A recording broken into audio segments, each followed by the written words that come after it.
Hi everyone, welcome back to my channel. If you guys are new, welcome to the family. My name is Dina. Today is going to be a short informative video. I felt like I needed to do this a long time ago, but it's taken a while to make the video. For whatever reason, I don't know why. I guess I didn't know the best way to really explain it because there's just honestly so many ways to do this. So if you have seen any of my other spell videos, you probably would have heard me say cast a circle and cleanse your space before you do a spell. Now I've never included how to cast a circle in any of these videos because I didn't want to make the video overly long. It's just like another process in itself. So what I thought I'd do is make a separate video about casting a circle. Now what is casting a circle? So basically when you cast a circle before a spell, you're casting a circle of protection. So before you do a spell, you want to make sure obviously the energy is good in the space, and that's why it's important to cleanse the energy in the room, but also casting a circle can protect you from any sort of negative energies or entities, and it especially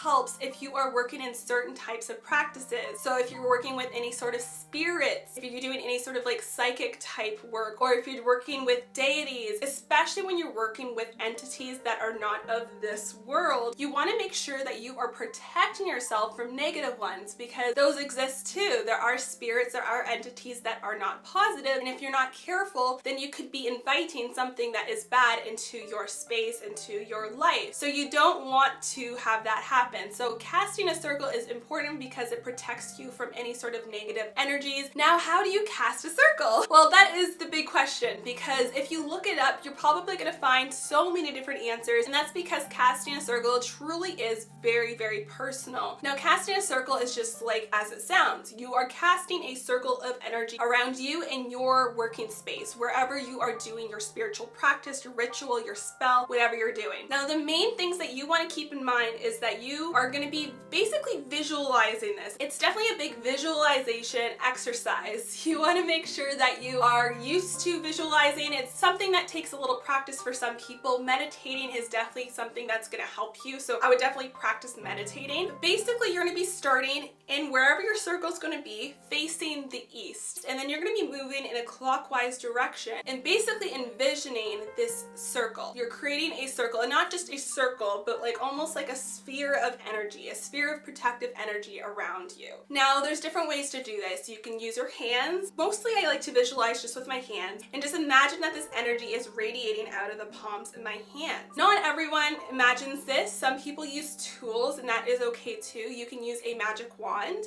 You can use a selenite wand. Basically, tools are just as what they sound like. They are tools. So the wand itself isn't magical. It is a tool that you use to project your own energy, your own personal magic. So when I do it, I like to imagine that energy is radiating from the palms of my hands. While I'm also doing this is just personal. Some other people might do it too, but this is just like something that I do, is I also ground myself. So when I do this, I basically imagine that like roots are coming out of the bottoms of my feet and going into the earth. And it doesn't matter if I'm on the second floor of my house, like these roots are shooting through the floor, through the other floor, through the like cement of my house, right into the earth, the soil, where I'm just like, I'm grounded to the earth. I'm soaking up the energy from the earth. And also like, I also imagine basically that light from like the universe or whatever you believe in is coming down on me. My energy is being grounded by the earth. I'm also absorbing beautiful white light energy from like the heavens. At the same time, I'm also radiating that energy out of my hands to create the circle. So basically, because like when you do magic, any sort of magical practice, you are using your own energy. So it's important that you are also like absorbing energy to balance that out. Now basically I do this and I start east and I continue to turn around until I've completed this circle. Now there's different ways to do this though. Everyone is very different. Some people use other tools. Some people will actually incorporate the 4 elements, because working with the 4 elements is thought to be also like very protective, you know, having that balance of the elements. So you could use like salt for the earth, you know, water for water, fire for fire.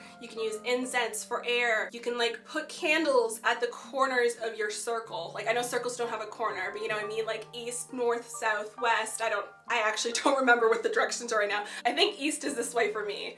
I think I usually start facing this way. But anyways, there's different ways to do this. You can use the props to also create that safe space. And it might be easier for certain people to do it that way because not everyone is a strong visualizer. So it may be easier to visualize things if you have those other tools. I also want to bring up another technique that is used because this is something that I found in one of my witchcraft books that some people do. Now, I personally don't really work with deities all that much. I don't have a lot of experience with them, so I kind of stay out of that for now. I may get more into that in the future, but I do want to do my research first. But some people actually call on angels when they cast a circle. So there's certain angels that are associated with the like different directions basically. So like Raphael is the guardian of the east, Gabriel is the guardian of the west, Michael is the guardian of the south, and Uriel is the guardian of the north, and they're all associated with different elements as well. Really, when it comes down to it, I would do whatever speaks to you. Even if you're doing something that doesn't necessarily follow the exact pattern of what other witches are doing online, it doesn't matter, because what matters is that you feel safe